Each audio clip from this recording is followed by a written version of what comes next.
Welcome back, everybody, for another video of Hellion. It's a space simulation game that's on Steam right now that you can get. Pretty good game. And I'm going to do a tutorial on how to fly your ship. So, primarily, we're going to focus on FTL. So right now, I've already got to the ship, as you can see, so you'll have to figure out how to get here yourself. It's a little bit off of your habitat that you start off in with your cryo. So your what is it, the cryo pad or something like that. But so you got to sit down in your chair first. So you press F to interact with that. There are some controls with you when you first click. Like when you first sit down, it takes a couple seconds for these controls to come up.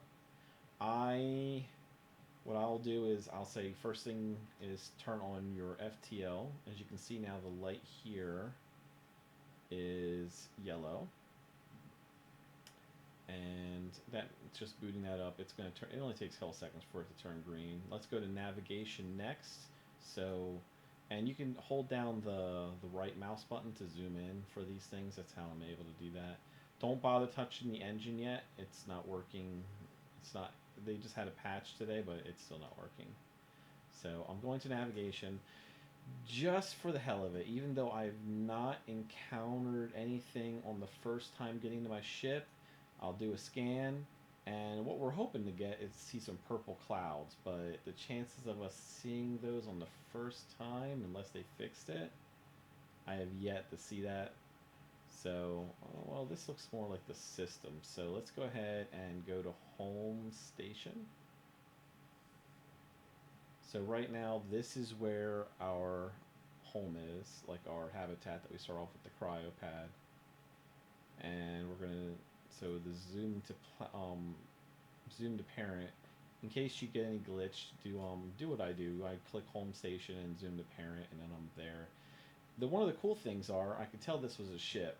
So we actually have two ships, three ships in our planetary going around this planet here. Let's see if there's any more. So we're zooming out to see. Alright, so that looks like it. And we can go to a different planet, but from this planet view, it's looking pretty good. And just so you know what I'm using the scroll wheel to zoom in and out, and I'm using the right mouse button to, if I hold it down, it allows me to rotate around and see things. And if I hold down with the left mouse, it allows me to move things around. And I can also, that's how I'm going to select the planet or the ship I want to go to. So what we're going to do, since we got lucky, we're first going to go to this ship. You know what? Take that back. Let's travel a little bit further. So we're going to pick this ship. It doesn't matter which one you pick. So you right click on your target. If you don't have a ship that you can target, pick an asteroid. And then I'm going to click on the warp drive. This brings up this navigation panel. So what we're going to want to do is just go ahead and pick one of your warp cells.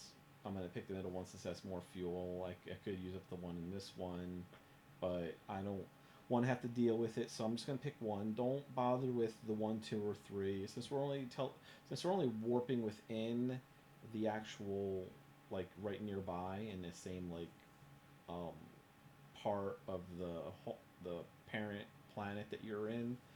You know, it's just really not worth doing extra fuel like warp cells because you're just going to be using them up.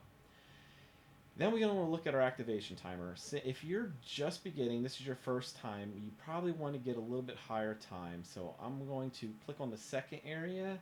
I'm not actually clicking the arrows because the arrows don't work yet. I'm going to actually click on the number, and I'm going to push up with the mouse.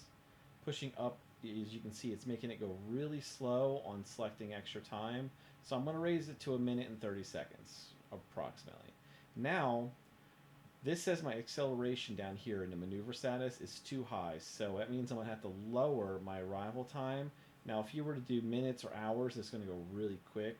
It's very sensitive, so make sure you pick the seconds.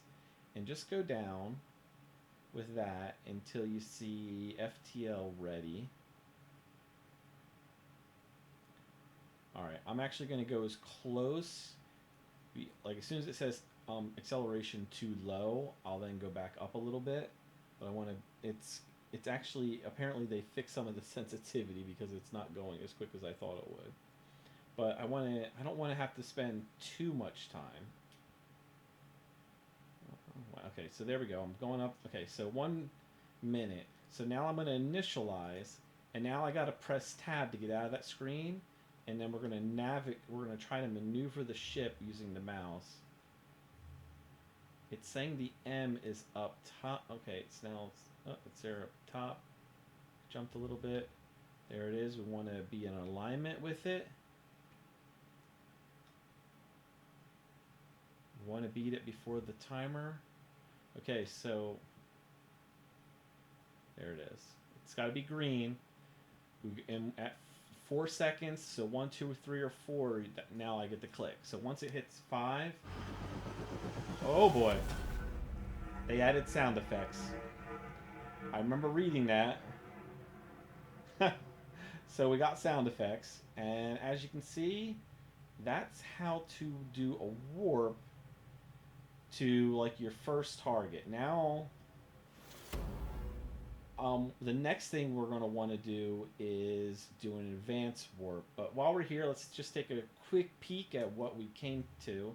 As you can see in the middle radar, we're like almost facing it. So this is actually an intersection, so it's something we could take back home, but I'm not going to bother doing that right now. That's pretty much it. I showed you how to do the warp. You guys have fun. If you have any questions on anything that I did here, please ask them in the comments, and I'll get back to you as quick as possible. If this video was helpful for you, please like and subscribe, and I'll be making more. You guys take care. Sarcoth.